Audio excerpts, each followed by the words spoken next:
or you're seeking other feedback?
Hi, Megan.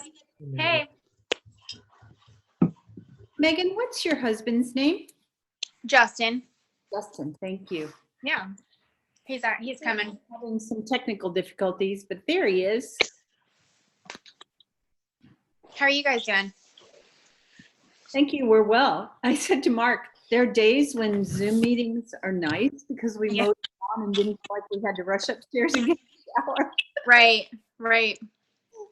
Yep. I hear ya. Hi, Rosalind. Hey.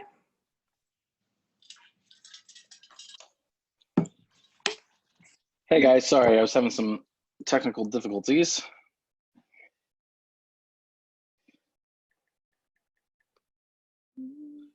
Oh man, long day.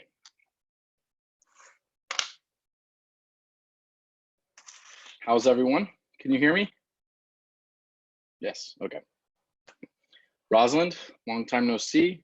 Mark and Joan, long time no see.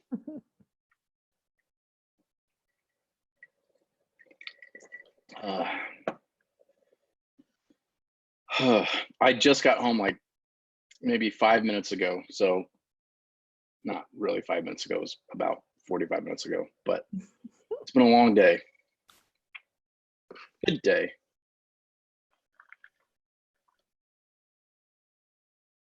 I know I was just saying to somebody this morning, virtually every day this week, we've gotten to 5 o'clock and we've gone, where has the day gone? Because there's so What many happened? meetings and calls and like, I almost can't Just imagine how nuts. fast the day is flying. Mm-hmm. Yeah.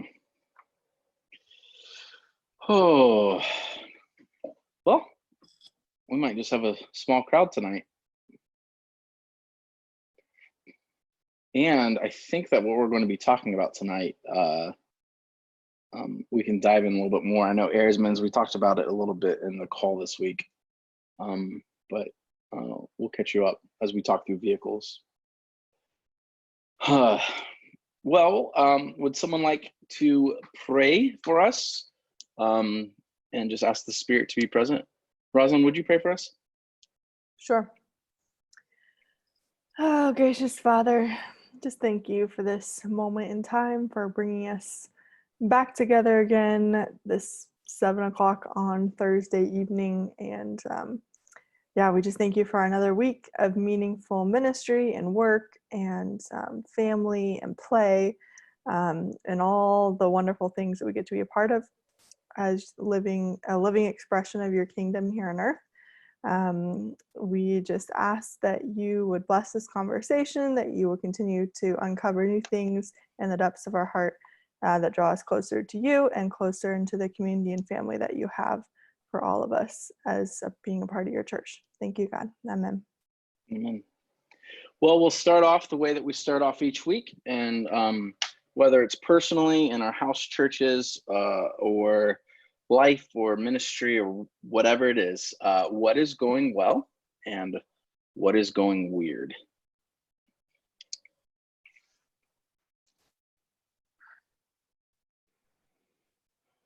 Well, I was happy this week because our house church met and we did a bonfire. It was the first time that we had seen everyone in person. I mean, we're a pretty small group, but still it was great to just hang out around the fire pit and catch up, you know, because it's always a different dynamic, obviously, in person. And Yeah. And this was my first week back in the office at Apex. So actually like going in and not just, you know, switching from room to room on Zoom meetings. So yeah, it's been a good week. It's definitely feeling a little tired as we near the end of it, but so just getting back in the office and then being able to meet in person, even with the house church, was really great. Yeah, the office is slowly opening back up as everything else opens back up. And it was funny with the upstairs conference room, which, you know, back in the day, especially, we were in there like 5 times a week. And it was my first time back in that room today. So that was cool. I'd be the same. I think I'm the same way of just, it is as abnormal as things has been. And I know that we still have a new normal that we're exploring, things this week, at least for me, felt just a little bit more normal. And maybe it's just because there's the prospect of things opening back up. I was really grateful to hear that our certain aspects of our economy, such as barbers and salons and all those sort of things, are going to be opening up. So I'm wearing a hat today because the hair is at an unmanageable length, and I've been wearing it all day. I was like, I looked in the mirror just before I got on. I was like, okay, I need to not wear a hat, just, you know, not necessarily professional. And then I looked at the mirror and I was like, yeah, that's not happening. The hat's staying on. So I'm looking forward to getting a haircut. And then I think too, just like what's going well is, for us in our house church, people are really wrestling through the question of how do we, I think one of those things that happens when you're in a period of rest, you know, and rejuvenation in some ways, that you now are asking again, what does it look like to begin to re-engage?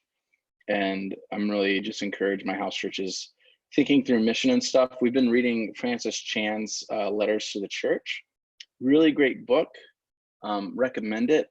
It has been a bit hard to do as a house church study though, because Francis Chan, I'm not sure if you've ever read him before, but he's like 100% challenge, like 100% of the time. So it's like nonstop challenge with no invitation.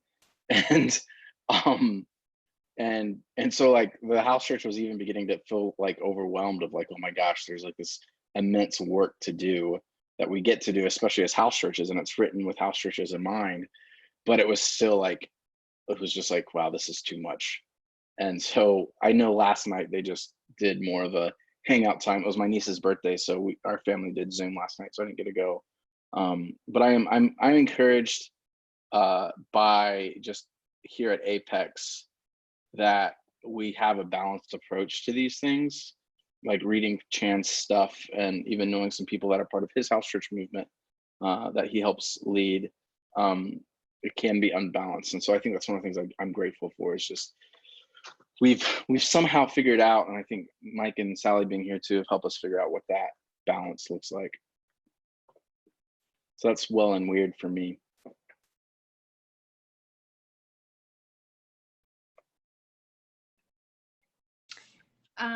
I would say for me this week, the well would be going back to work. They are calling back, since they're opening up the hospitals again to elective surgeries and other services. They are utilizing us again as screeners. And so they asked me to work last minute on Sunday. And she said it's going to be quiet and there's really poor service, so you may want to bring a book, so you're not super bored for 7 hours. And so on my way out, I just happened to grab a book that Justin had got me last year, and I had started it, not finished. And it really was a gift from the Lord. It was so quiet in the hospital. Obviously being with the kids 24/7 and doing all the school and everything like that, it was a real gift to have just a lot of quiet time, and I like couldn't put the book down. It really was what my spirit needed, and so that was really great. Very good. You? Oh, come on. I don't know. You've had a stressful week. Yeah, I mean, what's weird is, yeah, my work's kind of stressful. What's well, I mean, work's been kind of normal through this whole time. So I think I'm definitely thankful to have a job that's really secure from that standpoint. Great. It's very good. Yeah, it is. I think what you just said, guys, is it's kind of the weird for me, because my sister-in-law, who's a county health nurse in the county where I grew up, has been working like 90-hour weeks times 2 months now. She is going every single day and really just stopping to sleep. It's so bad. And then, you know, we're getting ready to normalize here. And I think about that dichotomy for people who are just almost burned out after 2 months of COVID work, and others who are just chomping at the bit, for life to resume as normal. So that's kind of weird for me, just hearing both sides. And this week, just engaging, well, I didn't engage, I just observed on Nextdoor.com the rhetoric, particularly from people who are opposed to masking, and just the name calling, and it really became rather vitriolic. And I do have to say the people who are in favor of masking were way more generous in their take on things. So that to me is just unfortunate. It makes me realize some of what we will face as the economy opens back up, and the love and grace that we're called to extend as believers. So that's been kind of the weird thing for me. We finished our internship today, form internship for the year, and just been such a great experience for both Mark and me. And we spent time today kind of sharing appreciations with each other, what we're grateful for in one another. And that was super, super edifying for the whole group. Really grateful for Chad's leadership, and Jason came along with his teaching skills and others as well, but it's been just super. Yeah. When this shut down, I was really worried about a lot of things, a whole variety of things. I just retired as an emergency physician from the Valley, and I know what these things can blow up into, because having been through 2 scary infectious disease assaults in the last few years, it can overwhelm the system. And so I was worried about that. And, I'm a little older now, and it's got some wear and tear on the frame and some medical stuff. So I was a little concerned about, should I go back in and help? Because I've, had a lot of years and have some experience, but I was also worried about, becoming one of the wounded. Then instead of helping, you're now part of the burden. So there was some anxiety about that, and it took care of itself because the governor was so aggressive, and people really helped out. The volume was actually down. They were sending people home. So it was way beyond, it was way different than we expected. But the flip side is I've been so busy through this time that, people are saying, well, you can't find a jigsaw puzzle because they're all sold out, because people are trying to keep themselves busy. And I'm like, I would like an hour. And it's so weird. It's been so strange, but it's also been a really, not only did form come to an end of internship, but I think it was really fundamental in me, along with my, mostly with my wife, just steadfastly walking alongside me when I'm, slow to learn, really slow to learn and pick up on stuff, to have broken through some lifelong stuff.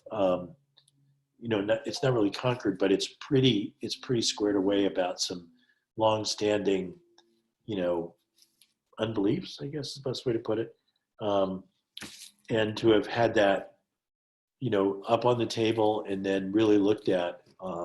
So I really consider that a huge victory during this time. And I kind of think being sequestered here with my lovely bride, and during, and continuing the conversation really made a difference.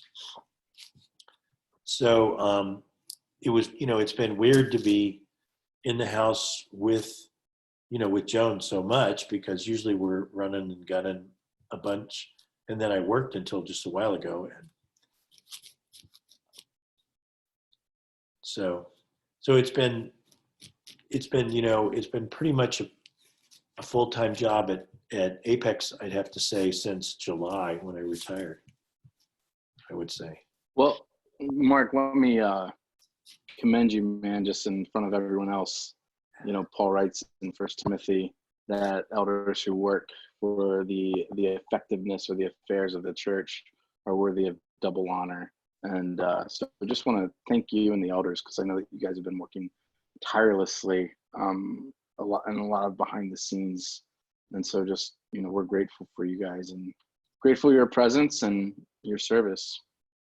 So, and that just, I was just going to brag on Mark a little bit too. And this is what we heard a lot from Form interns today. They just kept giving Mark kudos, for an elder to humble himself and come and be an intern and be learning along with the rest of us. And I'm like, okay, what do we believe about elders, And Mark actually kind of then challenged that. He said, we're all on this journey, and an elder is meant to be a servant, not somebody, above everybody else. So it was really a cool conversation that came out of that. Yeah, it was a very cool program.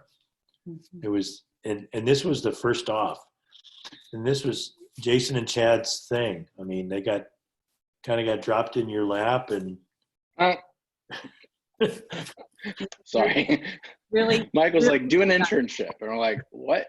I'm excited for the next iteration. I think it's going to be great. For the first iteration, I mean, they did a great job. I mean, Chad was kind of took over at the end, but Jason clearly and Chad were clearly present, creating this thing and getting it going. And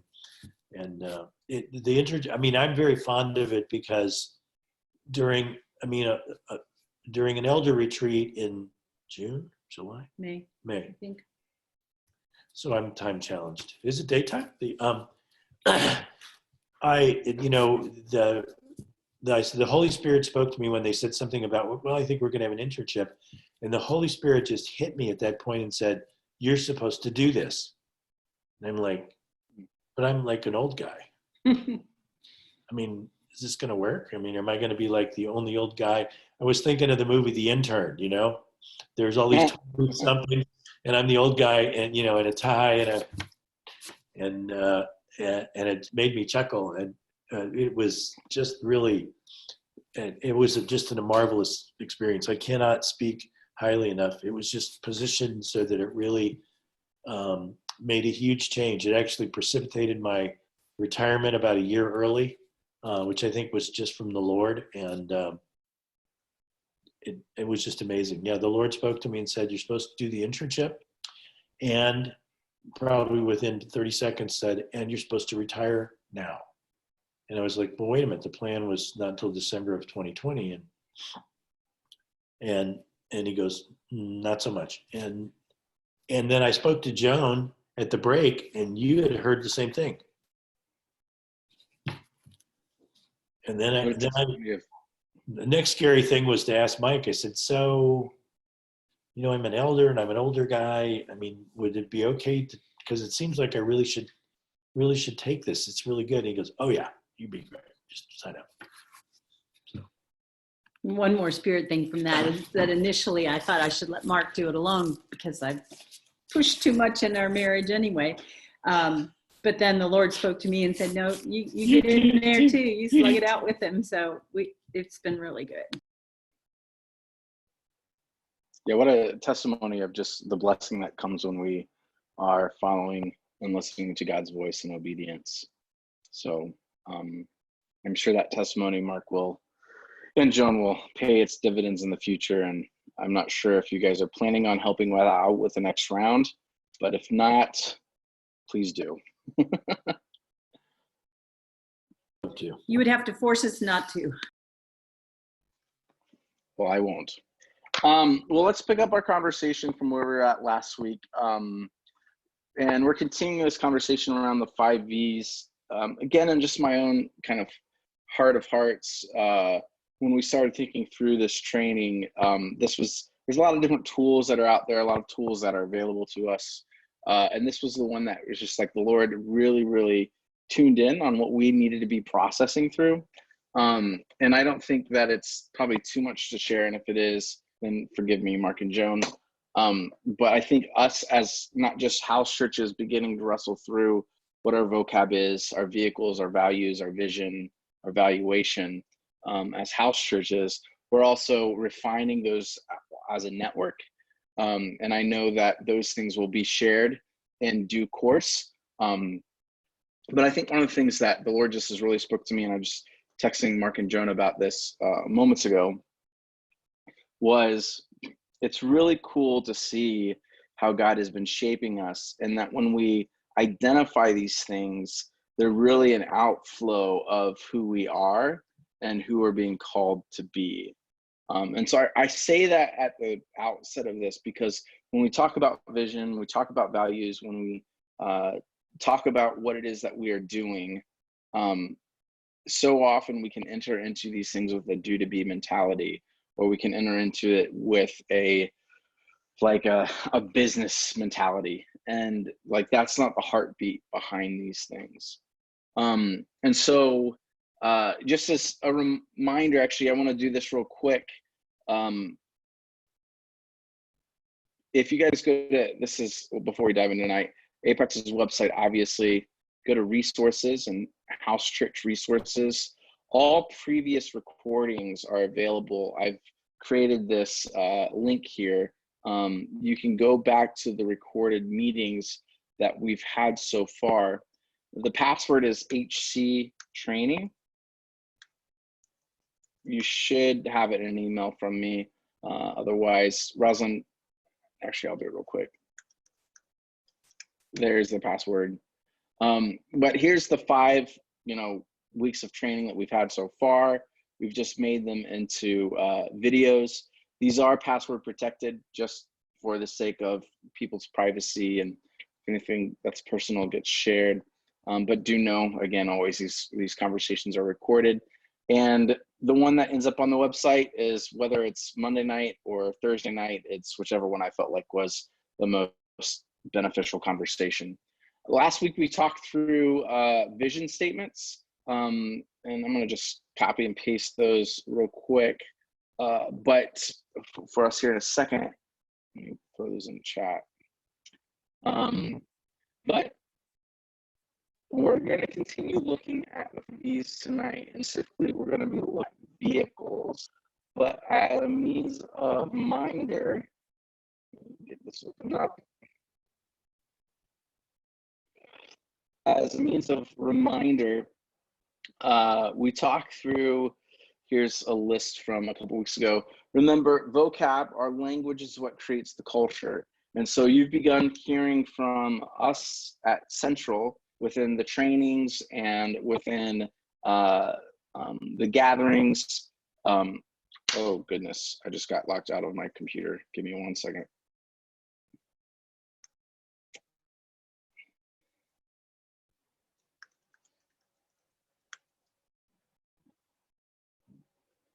What is going on?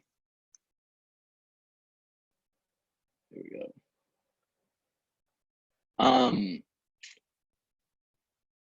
So you've been hearing a growing consistency of vocab amongst us, because we truly believe that language creates culture, and we empower you and your communities to begin using this language.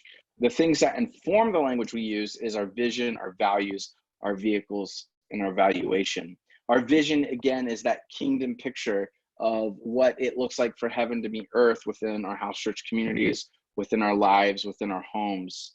Our values are those character attributes of who God is and what we're doing with him that express like the center of who we are.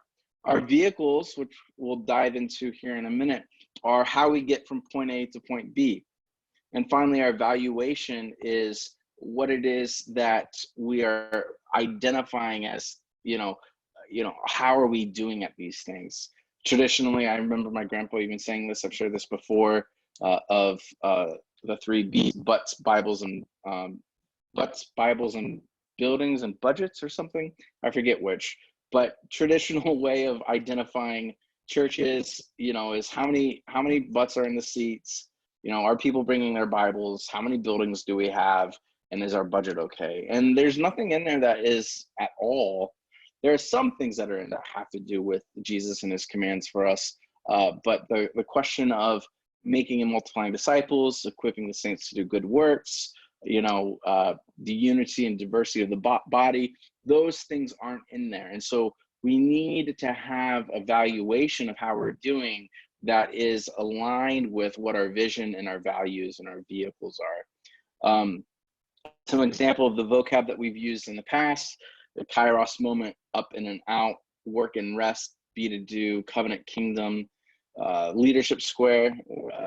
You know, I do, you watch, I do, you help, you do, I help, you do, I watch. What is God saying? What am I going to do about it? SWAT, invitation challenge, things like that. You guys list out these values. So tonight, here's our current vision. But tonight we're gonna end up looking at our vehicles. And we did begin to have a conversation about this a few weeks ago, and we've had this conversation in Huddle. For those of you who, I know the Airsmans, we did this in Huddle this week. So Megan, you're a little bit ahead of the game. Joan and Mark, we did not do this in Huddle because you guys are taking us in a different direction for a moment, which is great. But we're going to look at the relational spaces that Jesus inhabited tonight. We're going to look at the various, you know, groups that Jesus seemed to be interacting with in his ministry, and then through that ask, like, what works or what is replicable. What would it look like for us to do those same things within our church, within Apex, within our house churches?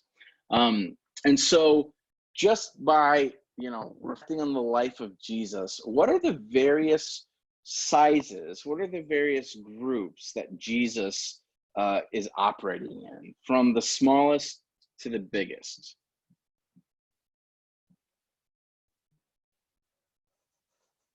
So we'll put smallest over here, So that's a huddle. and biggest over here.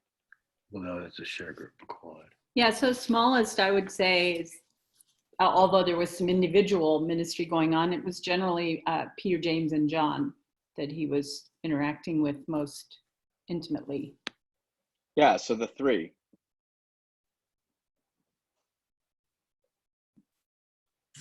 Then the 12. Yep.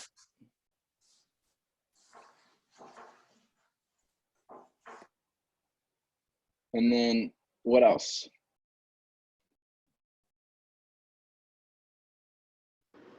The other followers that followed him. Yeah, the other disciples. Yeah. So it was the 12, and that's actually something really key. Thanks for bringing that up, Megan. One of the things that we often think about when we see the word disciples, we think the word just the 12. But Jesus had way more than just the 12 that were following around with him. It started off with just a few, like in the beginning of the book of John. It's like Peter and Andrew, James, and John. But it grows bigger from those 4 to the 12. Mary Magdalene comes along with him for a bit, most likely Mary's mother. Of a lady named Joanna comes along. Then Jesus sends out the 12 in Luke chapter 9. The 12 come back, and then when he sends out and repeats that, there's 72. So there's most likely, we'll just call it 72. There's at least 72 at this point. When we see Jesus, even at the Last Supper, go up to the upper room, again, the language there is the disciples. It's not just the 12. It's something that he encouraged all of his disciples to be there for. And we know that that's possible because an upper room, especially if it's in Peter's house or Peter's mother's house, as history tells, as tradition tells, that there's most likely, you know, that those rooms could hold 60, 70, even 100 people comfortably, lounging about. And so that's Jesus's kind of like extended family. That's the people that Jesus is spending the majority of his time with. What's the last group that Jesus has? The crowds. The who biggest. followed him. 5,000. Yeah, the crowds. What'd you say? I said 5,000. Yeah, the 5,000, the 2,000. We know that according to Paul that there was 500 that saw Jesus at his resurrection, right? Who were gathered there. And so these are the 3 biggest sizes of groups. Now, what's really interesting about this, there's a really great book. If I were at work, I would pull it up because it's on my desk. I think it's like called Searching for Meaning and Belonging or something. But the sociologists have identified, Jesus was already doing this well before sociologists identified it, but they've identified these 4 major spaces that we all operate in on a regular basis. The smallest being a intimate space or a private space, the next being a personal space, and then a social space, and finally a public space. Now let's keep reflecting, because we're trying to get our MO from Jesus. What was Jesus doing in each of these 4 spaces that was different? Like how did Jesus differentiate himself in each of these 4 spaces? What did his ministry, what did his life look like? And I want to encourage you guys, just go ahead and keep yourselves unmuted at this point. I know we have etiquette and all those things, but we're just going to engage in conversation now. Well, Peter, James, and John were the ones he hung out with. Yeah, like his buddies, his friends, Yeah, the most his intimate. besties. Yeah, so at the intimate space, it's defined by friendship.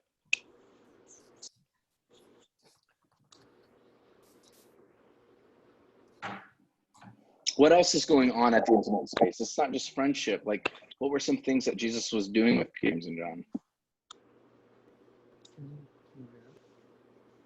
He was teaching. I'm thinking of those times when he would share a parable with a larger group. And then when he came away with the closer disciples, they would say, "Can you explain that to us?" You know, so he was speaking one way to the larger crowds and then explaining it more fully to the smaller groups.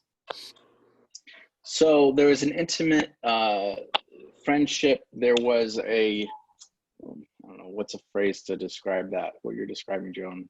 There's definitely, yeah, I mean, yeah, for sure. Discipleship, but Like a it's brotherhood? kind of like, Yeah, more say conversation. brotherhood? Yeah. Yeah. This is where you could have conversation, exactly.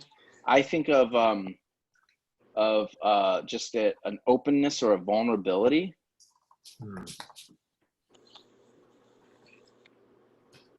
Transparency. I think of the classic Jesus and the 3 when they go up to the mount for the transfiguration, and you know, Jesus is basically introducing his earthly buddies to his heavenly buddies. That's what's going on there, and showing himself completely open so that, like, you know, the glory of God is shining upon them. They're all shining, and Jesus is like, "Hey, Peter, James, and John, here's my buddies, you know, the Father, Moses, and Elijah. Like, let's all meet." And then I think we often give Peter a bad rap there, where he's like, "Man, we just need to build booths here and stay here forever," right? And obviously that's not what Jesus was wanting to do with them. He was like, "No, you're experiencing this to then let that flood out of you and down from the mountain known to everybody else," which is what the rest of Matthew 18 is about, is like, what does God's, you know, presence look like in all these various areas of conflict and bringing everyone together. All right, personal space. What is Jesus able to do with the 12 that he's not able to do with just the 3?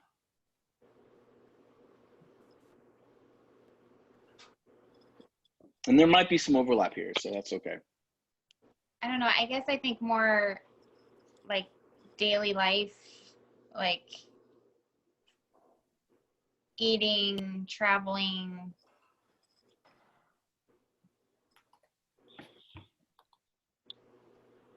Okay. In addition to what's happening with the 3. Yeah, so it's like the 3 are getting the same things that the 12 are getting. But maybe what's happening there too is, like, you know, and it's nothing bad here. I think one of the things that we can often do with friendship is we get into this mindset of, like, we have to be intimate, close friends with everybody. And that's not the case. Maybe it was just happened to be that Jesus in his, human form jived well with Peter, James, and John. Whereas, Andrew and, Judas and whomever, they jived well together. 'Cause that's one of the things, if you guys ever notice, like our spheres of like deep, intimate relationships only go so far. And there's overlap between those, and that's okay. So there's daily life that's going on here. What else is going on?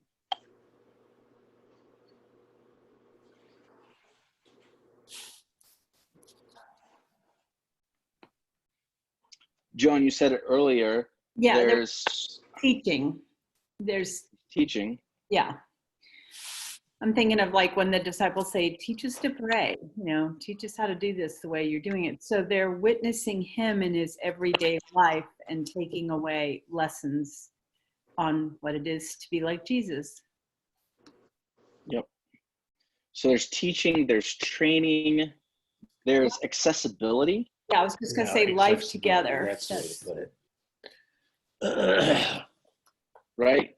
And obviously at the intimate space, that's the end that's most accessible. But one of the things that's really interesting, I think it's in Mark's gospel, it's in one of the synoptics, where when it comes to the 12, Jesus already has a group of disciples. Then he goes up to the mountain to pray, and he asks the Father, who out of these are you giving to me? Right? And then that's when he has the 12, and he goes down and he names the 12 disciples. And so there's a, I don't know how to describe this, but there's a, it's a called, it's a called experience. Does that make sense? Mm-hmm. Like there's a choosing of the 12. I think that's actually really important when we talk about how we live out this space ourselves. All right, let's go to the social space. So the 72. This is the one that's actually a little bit more difficult for us to think through, because we really don't have a space for like this in our culture today. It's kind of been eradicated to our detriment. But what is Jesus doing with the 72? Or this larger group of disciples?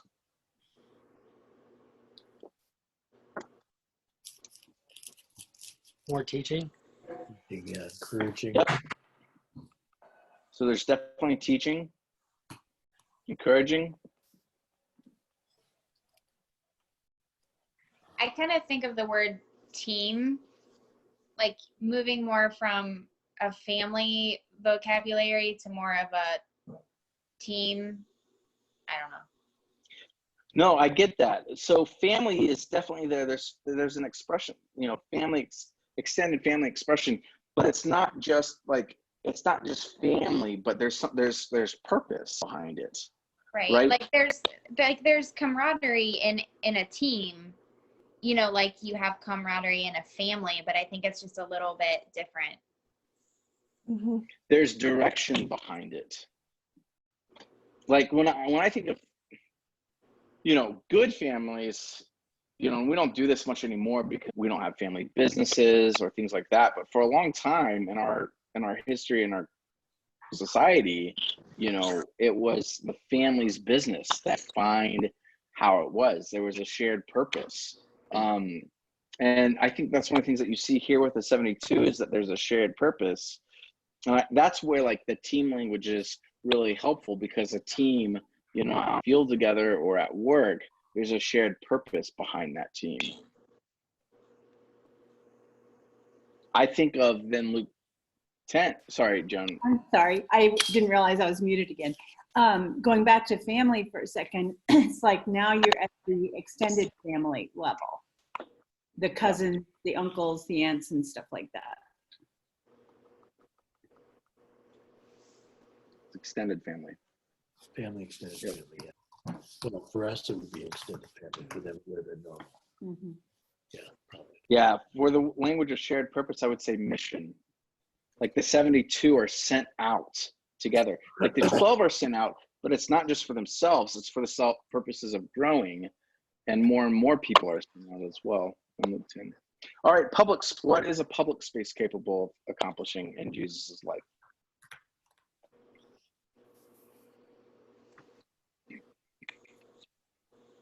Teaching. Think of the crowds. Yep, teaching. And the teaching here is different because it's public teaching. Yeah. Right. Like I think more like just kind of getting out the word, so to speak. I love that phrase. Disbursement. There's a sense of attraction to it. Yeah, that's what I was just going to say, invitational.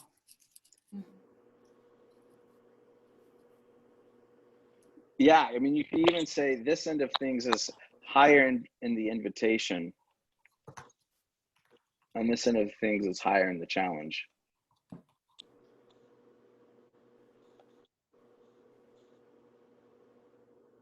I think obviously there's healing all the way around, but you definitely see signs and wonders. Yeah. That was the other thing. I was going to ask. Yeah, I said healings.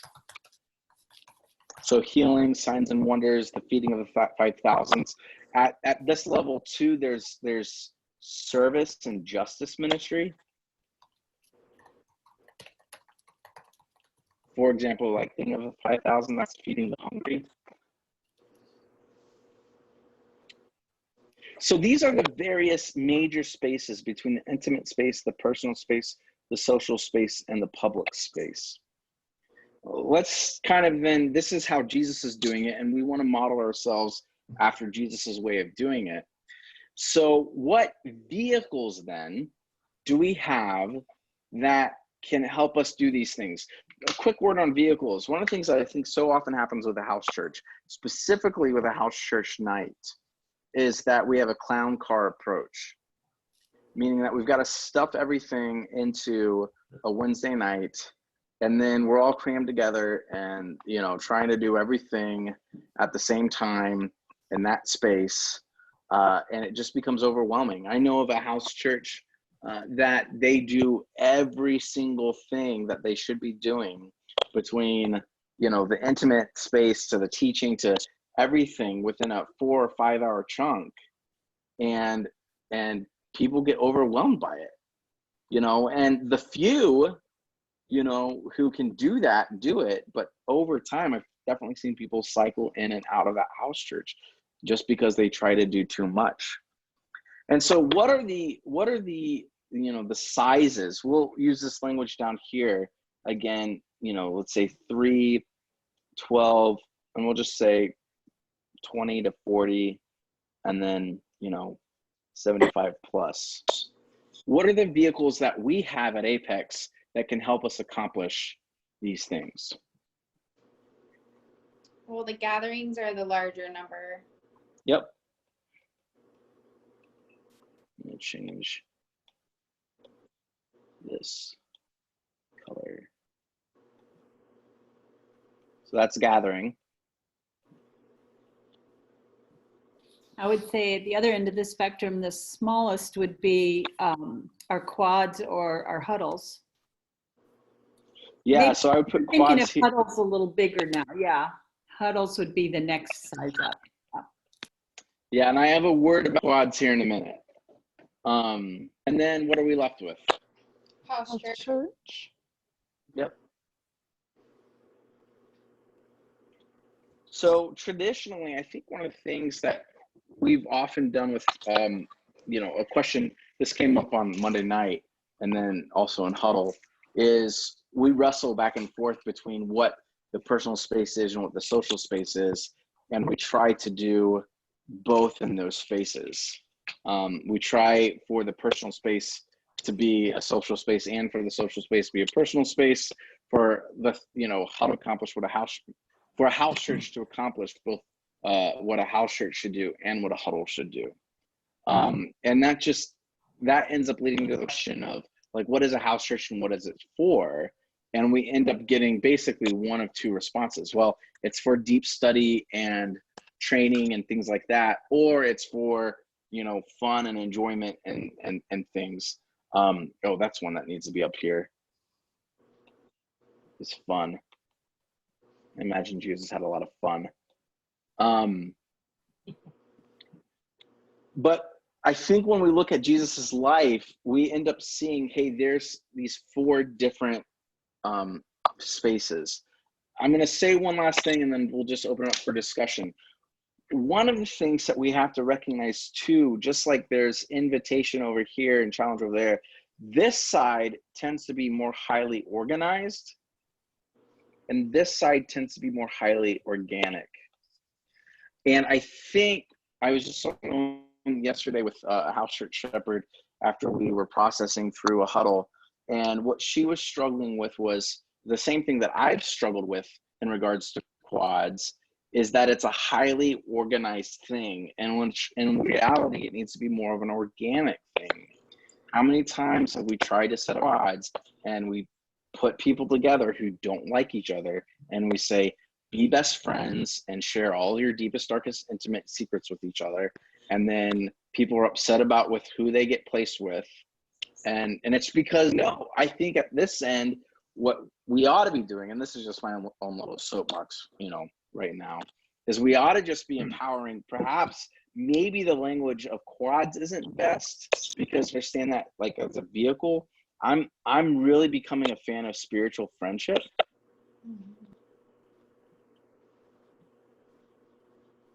And just identifying within your church, who do you have an affinity with that you're just friends with? And then obviously if there's people in your house church that there's not, like that's where there's like a personal responsibility about these things. And if there's people who don't connect, like we want to, especially as servant leaders, be the ones that make that connection for them. So they're not ones who, they're not ones who are necessarily good at connecting with people. So I'm not going to worry about the people who are good at connecting with people. I'm going to worry about connecting with the people who aren't necessarily sociable and stuff. I don't know. What are your guys' thoughts about that? That's kind of like my thing that I'm thinking through and processing and innovating a little bit this week. Yeah, I can affirm that from a personal experience, trying to make quads go by making sure everybody's in a quad so nobody gets left out, just gets clunky and doesn't work very well. But then again, part of it is it's not always all about me. Yeah, I agree with that.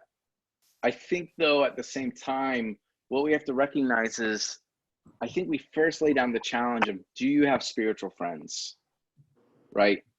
Are we okay with some of these spiritual friendships not necessarily taking place within our house church? Sometimes it's outside of our house church, but I think at the same time, like, you should be pursuing friendship with others in your house church. So Yeah. for me, sorry, Megan.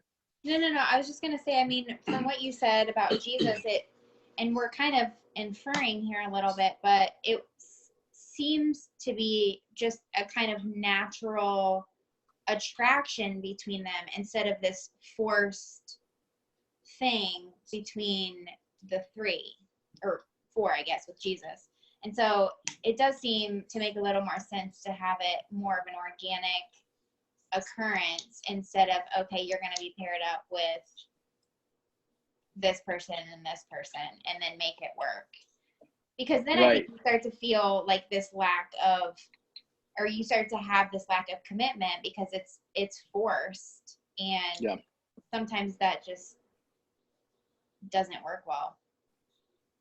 Well, and it doesn't work well, especially at that level. Like when we say we want to have commitment, though, like there's a high degree of commitment, at a spiritual level. It's just not a forced commitment. It's a willing commitment. Right. Because one of the things that I think does happen that we didn't get at the personal level is accountability. And so like, that's one of the things where we've used quads as like accountability groups. But I really think that the accountability, what is accountability? It's not, am I doing the things I'm supposed to be doing? Am I not doing the things I'm not doing the things I'm not supposed to be doing? It's, am I listening to the voice of God and am I obeying it? That's what true accountability is. Am I having proper beliefs? That takes place at the huddle level. Yeah, at the 12 level. too, this requires a lot of plowing up the ground, because I think you said this, Jason, you know, some people are more naturally going to have affinity or attraction within the house church. And then you have those that don't. But how do we care for our brothers and sisters, even when there isn't a natural attraction there? I think that's kind of a fine line, because if we just leave it to happenstance, you will have some who will never engage, but you have to grow a culture of mutual love to have a dynamic like that underway, I think. I think that's the responsibility of sorry. I was just gonna say, Go I ahead. think maybe it's though not just having those eyes in house church though, and maybe opening up the horizon to forming those friendships other places, whereas maybe before we were just so focused on make these relationships work in house church. And so maybe the encouragement that, you know, these relationships don't have to be just formed from house church. Well, and I think too, a picture to keep in mind is we're talking about Jesus, so we're looking at that context.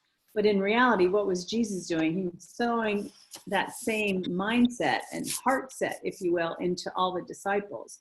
So as we're growing disciples who care to make disciples, that will happen, I think, a little more easily than in our traditional view of life.